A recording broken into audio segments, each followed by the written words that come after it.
So we're here today with one of my long-standing clients, Dr. Ernest Brown. Dr. Brown, how long have we been training for? Let's see, it'd be probably about 8 years. Yeah. Maybe 9 years. That's right, yeah. So COVID hit, we all know that, and some people were very busy during COVID. Dr. Brown was one of them, so he didn't have time to exercise, and gyms were closed as well. So we went for a number of months, probably several months, without seeing each other. We did stay in contact, but Dr. Brown, like other of my clients, fell off the wagon. And we got back together a couple months ago and reviewed all of the things that he had been eating before. Why don't you just tell the audience what you... Should I lie or should I tell the truth? You should tell the truth. I think they all want the truth, yeah. Well, being the pandemic hit for the first month or two, I actually was doing pretty good. Right. But then that quickly became, the schedule got very quick. So I had to resort to kind of foraging for food, but also the comfort of food became a very big factor. Sure. I don't drink, but at the same time, I just wasn't on a regular. You know, I like to be in sync every day. And Yeah. I was finding I was still good with what I was using in terms of supplements to keep my body optimized, but the rest of it was just, it wasn't good. Yeah. And you were also, he was very busy during the pandemic, doing tests for a lot of people. But during that time, I was able to actually refine my method of coaching people through keto and intermittent fasting. And one of the big things about keto and intermittent fasting is that it takes your fuel source for your body, it takes it from using sugar as fuel, to using fat as fuel, so that your body will burn the fat. So one thing that people do, probably 90% or even more Americans, is use sugar as fuel. So give us some examples of the foods that you were eating. So I'm half Turkish, Right. so that's bread. Right. That's rice. Right. For coffee, originally I wouldn't have anything, but then I'd start adding honey to it, Right. add some flavor because you get up and go. But it was foraging, so I would forage for food, so whatever I could get at that time is what I would get. So it would be occasionally like, eating Mediterranean, but then there'd be the nice pita bread that's fresh and the rice and those things. So yeah. And I wasn't really keeping track. When we were training, we had gotten to such a point that every day I was recording like what my eating habits, what my sleep was. All of that was outside the window. Right. So now we're back. And so all those foods that he just talked about, we've removed from his diet and we've replaced them with healthy fats. So what we're gonna do, we're gonna take you through what he eats on a daily basis. A keto meal, first of all, begins with keto meals for the day. Number one, it's about 7 to 10 cups of vegetables a day. Then you eat about 6 to 8 ounces, depending on how much protein you like, whether you work out a lot. If you don't, then it's about 3 to 4 ounces of protein. And then fat. This is the most important thing of the meal because ketosis is burning fat. So fat quantity is about 20 to 40 grams of fat a day. Per meal, not a day, but per meal. And then you get about under probably 30 grams of carbohydrates, but the carbohydrates are not like fruits, not the fruits like pineapples or apples. We're avoiding those things.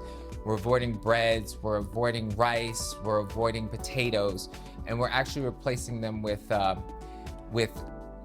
for example, almond flour, which in one of our next segments, you'll see us making keto cookies with almond flour.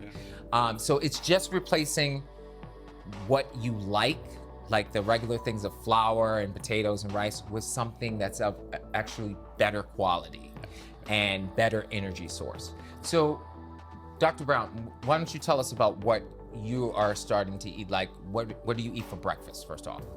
So for breakfast, I actually try to go really light because in addition to doing keto, I'm also doing intermittent fasting. Right. So Which we'll get to in a little bit. we will, Yeah. but for my breakfast, it's really just a kind of a spritzer. So I'm using some products. One is apple cider vinegar and lemon, one lemon. And then I'm also using sparkling water. I'm also entering electrolytes and some magnesium and calcium. Nice. And that's enough for me to last until the afternoon. If I find I'm running a little low, then I'll add some more electrolytes. Right. But that's something that we've been working on for the last month, and the results have been great. But lunch would be something where I try to get in greens. I'll be honest, greens are not easy for me. Sure. I will enjoy a salad, but every day it kind of gets a little hard. So, but I can say that I will steam vegetables for dinner. So all in all, I'll get a reasonable amount. Yeah. But then in terms of protein, cheese, eggs, whatever it happens to be, chicken breast, all of those things, I kind of mix it up and add a little bit of variety because it's the spice of life. And that kind Of course, yeah. Yeah. But I would say because I'm adding on intermittent fasting, it's a little bit different. But lunch and dinner are pretty much fresh in general and non-processed and no carbs, really. Yeah. If I am, it's kind of sneaking in some places. Like we looked at my oat milk that I was using with my coffee, and lo and behold, right there on the label was, guilty. Yeah. But it's okay because I think a lot of people who actually start out on keto run into this what I would call a trap of the food industry, which is they will sell products as keto, or you'll think that is something that's keto, but then it has a hidden sugar in it, like maltodextrin or dextrose or sucralose. So a lot of times I am educating clients through making sure that they look at the labels before they actually purchase something and consume something.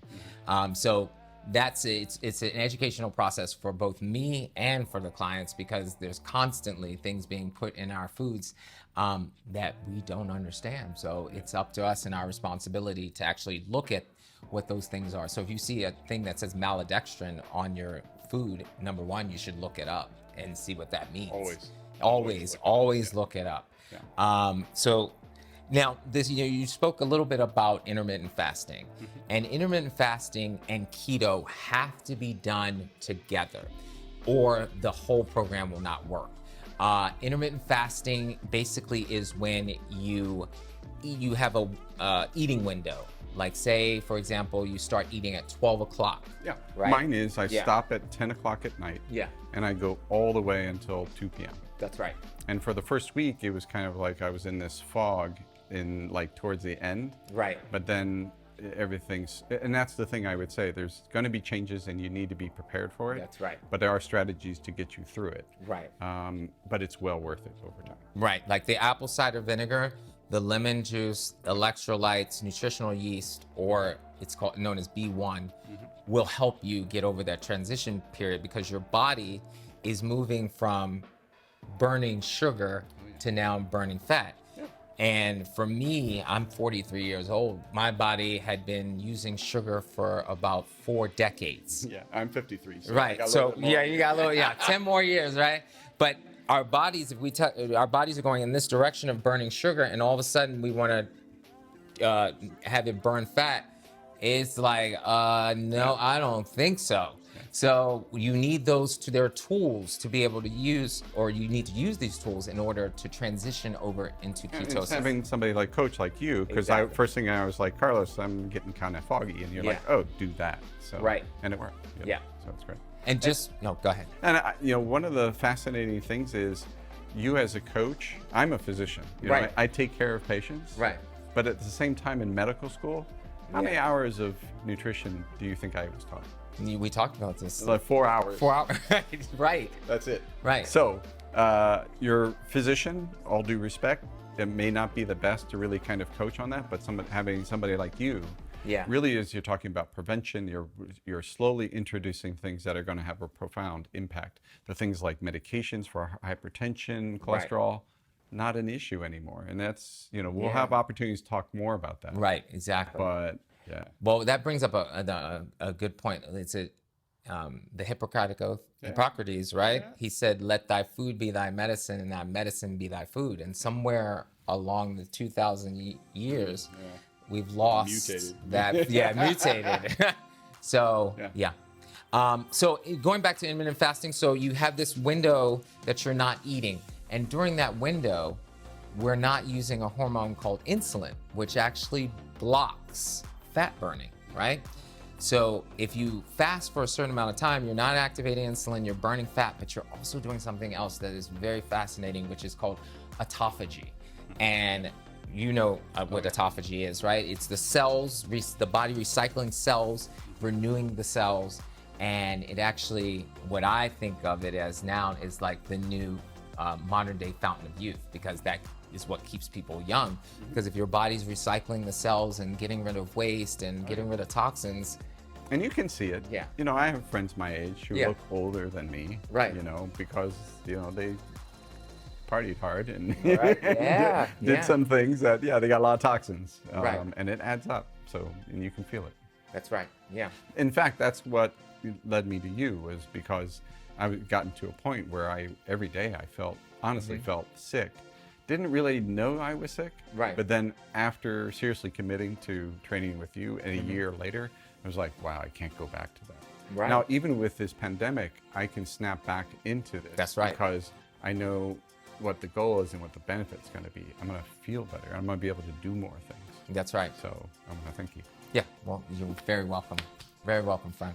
And what's important about this too is that with intermittent fasting and keto, you're actually, the goal of it is not to lose weight. I get many people who come to me and say, I want to lose weight, I want to get into my bathing suit, my bikini suit, etc. The first thing I ask them is, are you willing to change your lifestyle? Are you willing to go from the direction that you were going in and make a complete 180 and go in a different direction? Because the point of keto is to make your body healthy first. Yes. And then all the other benefits come into play.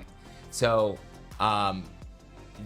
that's basically the whole point of keto and intermittent fasting. So our goal, both Dr. Brown as a doctor, me as a nutrition and personal trainer coach, is to basically help the planet get healthy. I mean, that's our purpose and our goal. Yeah, you only got one life.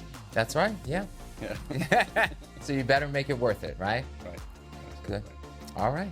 Well, stay tuned. We'll go into our next segment where Dr. Brown and I are gonna make something which I love, which is my chocolatey, chippy keto cookies. And they're great. Yeah. Thank you. Yeah, they're very good, and I can't wait to eat them. So stay tuned. Yay! Yay!